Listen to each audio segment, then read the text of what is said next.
This is my vintage HPI RS4 Pro 2 touring car chassis, and my friends have all banded together and collectively decided I can no longer bring this chassis out to the track. My friends have gotten into two-wheel drive drifting.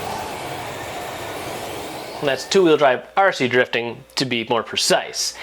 And I thought, hey, why don't I go join them? But of course, why would I go out and spend the money on an entirely new chassis when I've got a perfectly good chassis sitting right here collecting dust on the shelf?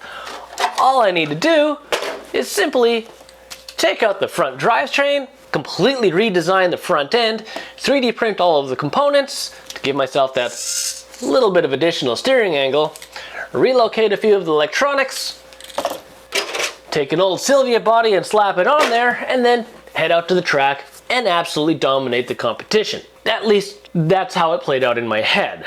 Now, if you're not familiar with drifting, the difference with drifting versus racing is racing, your goal is to be the fastest around the track, while drifting, your goal is to be the most precise and in control around the track.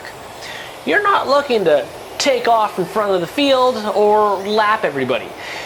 It's all about control. In reality, I took this out to the track, handed the radio over to my buddy Noble, and then over to my other buddy Joey, who have substantially more skill in RC drifting than I do, and let them take it out for a bit of a shakedown.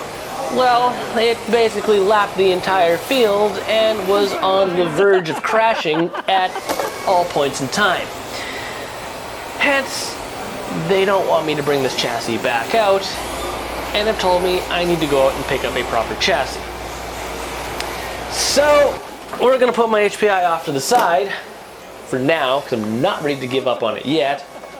And they had me go and pick up this Yokomo YD2, a purpose-built two-wheel drive 1/10 scale RC drift chassis, which according to them is going to be substantially better than my homebrewed HPI.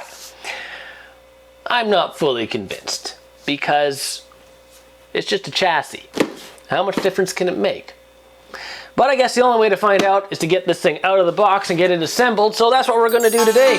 Let's get this thing together and have a look at a YD2.